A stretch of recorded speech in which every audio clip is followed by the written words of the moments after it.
닫혔던 마음 열어주시니 예수님은 나의 빛이요 나의 소망이시니 두렵지 않네 무섭지 않네 내게 아무 걱정 없으니 밝은 빛 하늘 소망 따라서 그분 따라가려네 어두운 눈은 밝히시고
오셔서 다스리소서.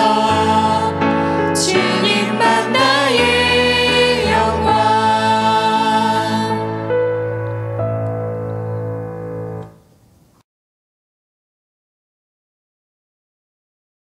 하나님께서 우리를 밤, 낮으로 지켜주셔서 우리는 안전하기 때문에 오히려 하나님을 깨어 바라보지 못하고 있습니다. 그때마다 하나님과의 신뢰보다는 다른 것에 마음이 가고는 했습니다. 하나님과의 약속들을 다시 엄히 깨우쳐 주시고 그 안에서 열심을 내어 세상의 빛과 소금이 되도록 해주세요. 초등부 전도사님을 통해 힘을 주시는 주님, 초등부 아이들과 그 가정에 평안을 허락해 주세요. 하나님의 사랑 안에서 열심을 내어 노력하고 회개하겠습니다. 선한 일을 마지못해 하는 것이 아니라 자진해서 하겠습니다. 주님은 나의 피난처, 나의 요새, 내가 의지할 하나님이십니다. 예수님의 이름으로 기도드립니다. 아멘. 오늘 우리에게 주시는 하나님 말씀은 출애굽기 4장 2절에서 5절입니다. 함께 읽겠습니다. 주님께서 그에게 물으셨다. 네가 손에 가지고 있는 것이 무엇이냐? 모세가 대답하였다. 지팡이입니다. 주님께서 말씀하셨다. 그것을 땅에 던져보아라. 모세가 지팡이를 땅에 던지니 그것이 뱀이 되었다. 모세가 그 앞에서 피하니 주님께서 모세에게 말씀하셨다. 너의 손을 내밀어서 그 꼬리를 잡아라. 모세가 손을 내밀어서 꼬리를 잡으니 그것이 그의 손에서 도로 지팡이가 되었다. 주님께서 말씀하셨다. 네가 이렇게 해서 이적을 보여주면 주 너희 조상의 하나님, 곧 아브라함의 하나님, 이삭의 하나님, 야곱의 하나님이 너에게 나타난 것을 믿을 것이다. 행함의 사람 모세. 애니메이션 인사이드 아웃에는 주인공 라일리와 라일리의 5가지 감정들이 나와요. 기쁨이, 슬픔이, 소심이, 까칠이, 버럭이. 우리는 기쁨만 가득했으면 좋을 것 같다라고 생각하지만 5가지 감정 모두 라일리에게 필요한 감정이에요. 그 중에 소심이는 위험을 감지하고 두려움을 느끼는 감정이에요. 흔히 두려움은 부정적인 감정이라고 생각하기 쉽지만 사실 두려움은 라일리가 안전할 수 있도록 해줘요. 뜨거운 불 앞에서 두려움이 생겨야 그 불을 피하고 안전할 수 있는 것처럼 말이죠. 소심이가 작동하지 않으면 라일리는 위험에 노출될 거예요. 모든 사람은 두려움을 느끼고 그것은 당연한 거죠. 그러나 사람마다 두려움의 대상과 순위가 다르며 또 이에 따라 사람마다 행동하는 양식이 달라져요. 예를 들어 학교 숙제를 하지 않아 선생님께 혼날 것 같아도 콩닥거리는 마음을 부여잡고 학교에 가죠. 왜냐하면 결석해서 혼나는 것이 더 두려우니까요. 또 다른 예로 어린 친구들은 깜깜한 밤을 두려워해요. 그러나 고3 누나 오빠들은 깜깜한 밤보다 가까이 다가오는 수능시험에 소심이가 작동해요. 그래서 깊은 밤을 지새우며 공부를 하죠. 이렇듯 두려움의 순위는 그 사람의 행동으로 나타나요. 오늘 본문은 모세가 하나님을 만나며 두려움의 순서가 바뀌고 있는 장면이에요. 하나님은 모세에게 이스라엘 백성의 구출 계획을 말씀해 주셨어요. 그런데 막상 모세는 두려움에 사로잡혀 있답니다. 모세는 자신이 겪었던 거대한 이집트 제국에 대한 두려움, 자신의 능력 부족에 대한 두려움, 이스라엘 사람들에게 외면당했던 두려움이 있었어요. 그 두려움이 얼마나 컸던지 하나님의 명령에 5번이나 불복해요. 소심이가 작동하고 있는 모세에게 하나님은 모세가 들고 있는 지팡이를 던지라고 말씀하세요. 모세의 지팡이는 1m 남짓의 말라 비틀어진 막대기에 가까워요. 모세는 지팡이를 던집니다. 한순간 지팡이는 뱀으로 변했어요. 뱀을 본 모세는 화들짝 놀라 무서워 피해요. 매일 자신이 지니고 다닌 자신의 막대기였지만 눈에 보이는 뱀이 너무 무서웠어요. 그리고 뱀은 모세에게 이집트 파라오 왕을 떠올리게 했어요. 이집트 왕들이 쓰던 왕관에는 수호신을 상징하는 코브라 모양이 있었기 때문이에요. 하나님은 지팡이를 뱀으로 변하게 하여 모세야, 눈에 보이는 것은 사실 별것이 아니야. 너희 눈앞에 있는 이집트 제국, 그것도 사실 별거 아니야. 나는 이집트보다 더 큰 하나님이야. 라는 것을 깨닫게 해주셨어요. 이제 하나님은 모세에게 뱀의 꼬리를 잡으라고 말씀하세요. 그런데 사실 원래 뱀을 제압하려면 머리를 콱 잡아야 해요. 꼬리를 잡으면 머리를 휙 돌려 공격하기 때문이죠. 그런데 하나님은 꼬리를 잡으라고 말씀하세요. 광야 생활 동안 이러한 상식쯤을 알고 있었던 모세는 속으로 수많은 갈등을 했을 거예요. 이상하다. 뱀 꼬리를 잡으면 분명 나는 뱀한테 물릴 텐데. 그러나 모세는 선택합니다. 하나님의 말씀에 따르기로요. 모세는 말씀에 따라 뱀의 꼬리를 낚아챕니다. 그러자 뱀은 다시 지팡이가 되었어요. 모세가 경험으로 만든 두려움이 무너졌습니다. 이집트를 상징하는 뱀을 이리저리 휘두를 수 있는 하나님, 자신의 능력과 경험을 뛰어넘으시는 하나님을 만난 거예요. 크신 하나님을 경험하니 모세는 다른 것들에 대한 두려움보다 하나님에 대한 두려움이 더 커졌어요. 모세의 두려움 순위가 뒤집힙니다. 하나님 말씀에 순종하는 모세에게 들려있는 막대기는 이제 하나님의 지팡이가 되었어요. 모세는 이 하나님의 지팡이로 이적을 행해요. 나일강이 피로 변하고 홍해를 갈랐으며 바위를 쳐 물을 내죠. 그러나 이러한 기적들이 일어나기에 앞서 언제나 하나님이 먼저 말씀하셨어요. 모세야, 지팡이를 들고 말해라. 모세야, 지팡이를 들고 바다를 갈라지게 해라. 모세야, 너의 지팡이를 들고 나가라. 하나님은 말씀하세요. 모세는 이 하나님의 말씀을 듣고 지팡이를 들 때마다 생각했을 거예요. 그래, 하나님은 가장 크신 분이야. 나는 내 앞에 놓인 상황보다 하나님이 더 두려워. 하나님을 경외함으로 지팡이를 들고 말씀에 순종할 수 있었어요. 모세가 하나님의 말씀대로 행동하였을 때 한 번에 모든 상황이 술술 풀렸을까요? 아니에요. 이집트 바로는 10가지 재앙을 겪고도 끈질기게 이스라엘 백성을 놓아주지 않았어요. 끝까지 이집트 제국의 힘으로 모세와 이스라엘 백성들을 압박하죠. 그럼 같은 편에 선 이스라엘 사람들에게는 모세는 인정과 격려, 위로를 받았을까요? 아니에요. 그들은 따뜻한 말 한마디는커녕 불평, 불만으로 가득했어요. 그럼에도 불구하고 모세는 하나님 말씀대로 행동해요. 모세는 하나님을 두려워했기에 하나님의 말씀에 순종할 수 있었어요. 이집트의 제국의 힘, 군사력보다 하나님만을 두려워했어요. 200만 명의 목소리보다 하나님 한 분의 목소리에 귀를 기울였어요. 하나님을 경외하는 것이 모세의 순종 원동력이 된 것이에요. 하나님도 하나님을 경외하는 모세를 친구처럼 가까이 하셨어요. 출애굽기 33장 11절 앞절 함께 읽겠습니다. 주님께서는 마치 사람이 자기 친구에게 말하듯이 모세와 얼굴을 마주하고 말씀하셨다. 하나님이 행하시는 기적을 이집트 사람들도 이스라엘 사람들도 모두 보았지만 그들은 하나님의 비밀스럽고 놀라운 기적은 경험하지 못했어요. 오직 하나님을 경외한 모세만이 하나님의 친구가 되는 기적을 경험하죠. 우리에게 이런 기적을 선물해 주신 분이 계십니다. 아직 우리가 하나님 말씀을 따라 행하지도 않았을 때 먼저 우리를 친구라 부르시는 분이 나타나셨어요. 그분은 세상 모든 사람의 질타와 조롱을 받는 것보다 하나님과 멀어지는 것을 두려워했어요. 또 그분은 온몸이 찢겨지는 공포보다 하나님의 뜻을 온전히 행하지 못할 것에 대한 걱정이 앞서신 분이죠. 바로 예수님입니다. 예수님은 하나님만을 경외함으로 하나님의 말씀을 모두 행하셨어요. 하나님의 기적을 드러낸 모세의 지팡이처럼 예수님의 십자가는 하나님의 구원 기적을 온 세상에 드러냈습니다. 그리고 예수님은 먼저 흔쾌히 우리를 친구라 불러주시며 우리에게 예수님의 친구 하자고 초청하세요. 요한복음 15장 14절 함께 읽겠습니다.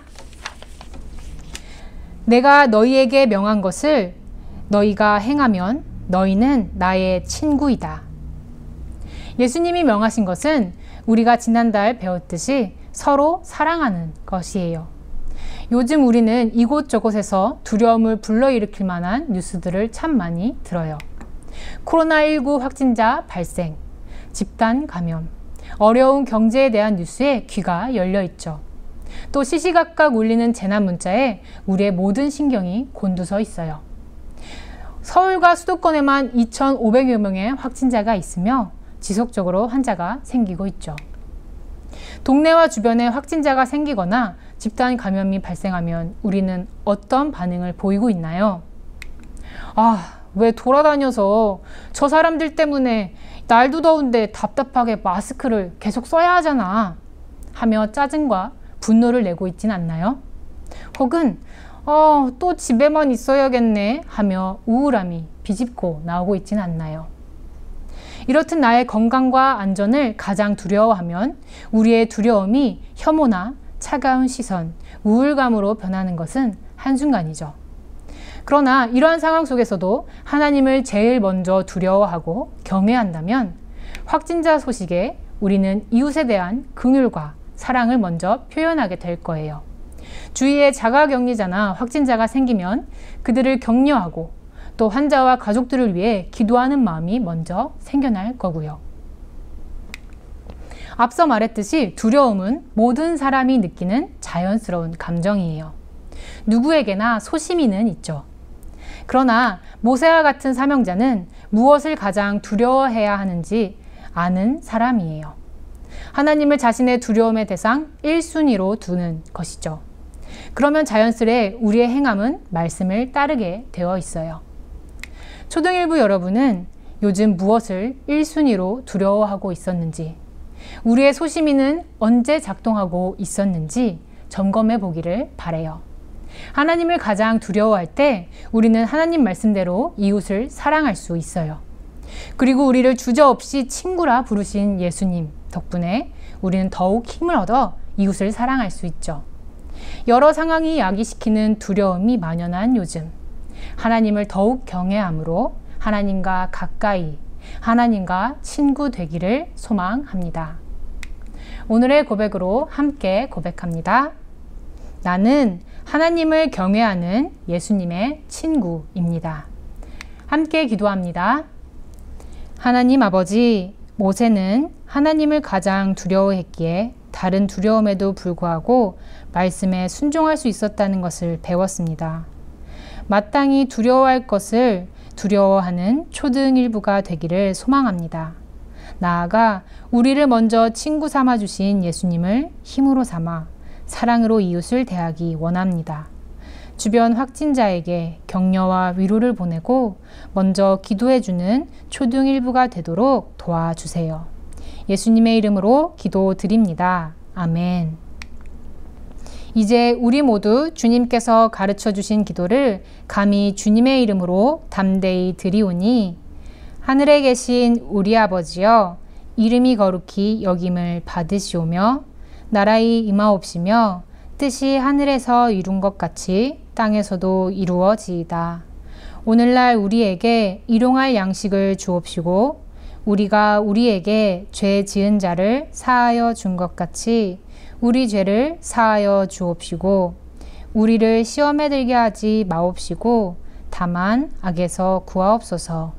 대개 나라와 권세와 영광이 아버지께 영원히 있사옵나이다. 아멘. 광고 있습니다. 6월 성경 퀴즈는 미션으로 대체합니다.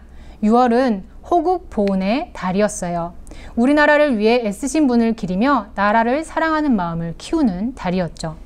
우리는 하나님 나라 국적을 가진 천국 국민이죠. 천국에 국기가 있다면 어떤 모양이었을까요? 상상하여 그려보고 왜 그렇게 그렸는지 짧게 설명해 주세요. 저녁 6시까지 담임 선생님을 통해 제출해 주세요. 예시입니다. 두 번째 예시입니다. 마지막 세 번째 예시입니다. 국기를 그리며 천국을 사모하는 마음을 키우기를 바랍니다. 화이팅!